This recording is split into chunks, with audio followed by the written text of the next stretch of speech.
we're going to launch our movement, which is called Change Starts Now. It's a platform for change. South Africans are very focused on change, and we're going to be sharing with the public our plan to engage broadly. We also think that politically, I mean, you asked me earlier, why am I doing this? Through the various things I've done over the years, I have played a role of some sorts, whether it's in the economy, through the bank or elsewhere, infrastructure. But I've come to the conclusion that South Africa has a political problem. We can put the best CEO in at any SOE. While we have the political structure that we have and decision making, which is not very clear. It appears to be schizophrenic. One day the private sector's love, the next day they're the root of all evil, the next day they're being asked to set up task teams to help solve social ills. There's no unifying idea about governance in this country from our government. In 1994, and 2024 is not 1994, it's 30 years later, the world has moved on.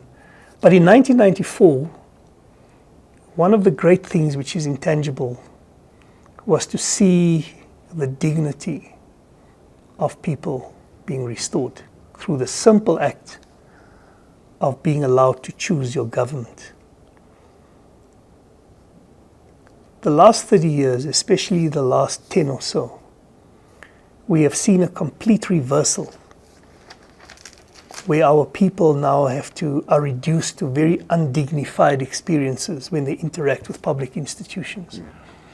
No grandmother should sit in the sun waiting for her pension payout. You should not be dying of cholera in 2023. You should not go to a hospital where the staff are overworked and under-resourced and you don't know if your granny or your relative is going to die in the corridor. And so a big part of what we're trying to do here is, yes, we want to change this trajectory where the state is failing, but we also, it's part of a passion for restoring the dignity of the people of this country. We want to have a frank and honest conversation because this is for the public interest. And we have a very, very stark contrast of rich and poor in South Africa. And that's why I think if we don't plan a platform that is based on social solidarity, where we all reach out to each other to find solutions, and that means the business community, civil society, the religious community, all of us, we're in this together. This is our home. And this is what really inspires me to raise my hand, to want to be part of the solution here.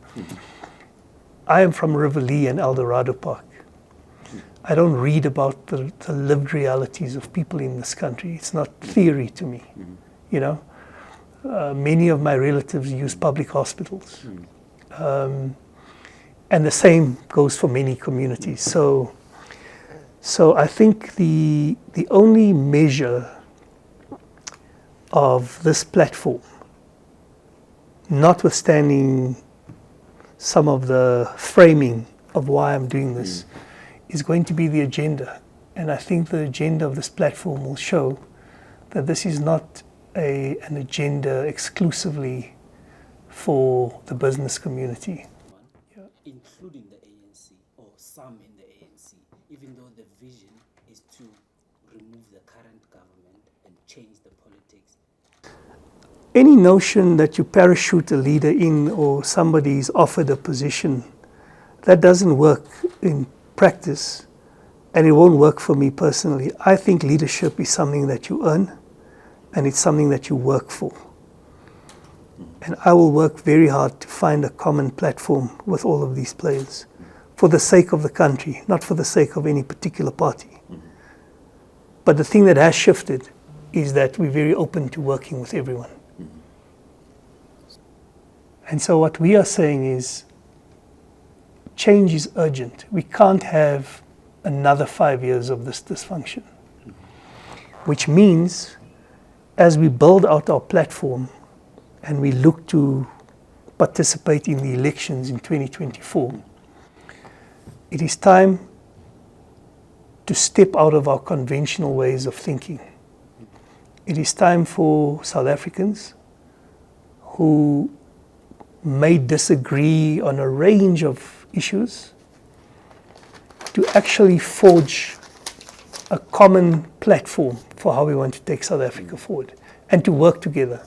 So we're going to be talking to other political parties, other formations of civil society, and broader society, because we can't carry on in this way. If we just carry on with our traditional voting patterns, ideological behaviors, if we stay stuck in this rut, it's not going to be good for getting us out of this. Let's unite around the things that we can agree on. And I think there are many.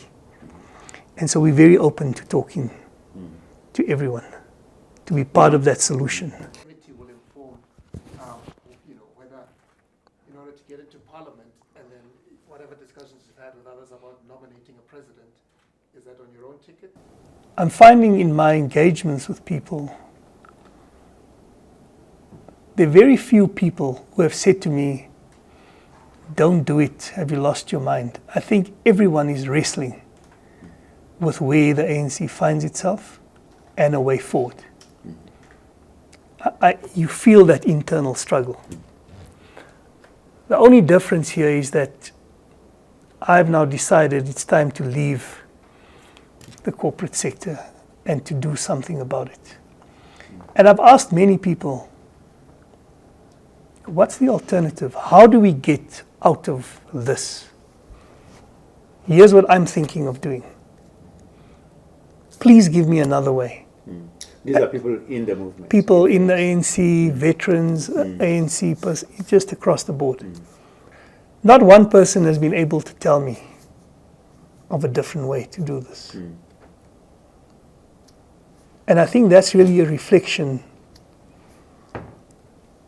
of the fact that there's a shared sense that this ANC, which is not the ANC of our parents and our grandparents, which is not our ANC, has failed the people. It's time for them to go.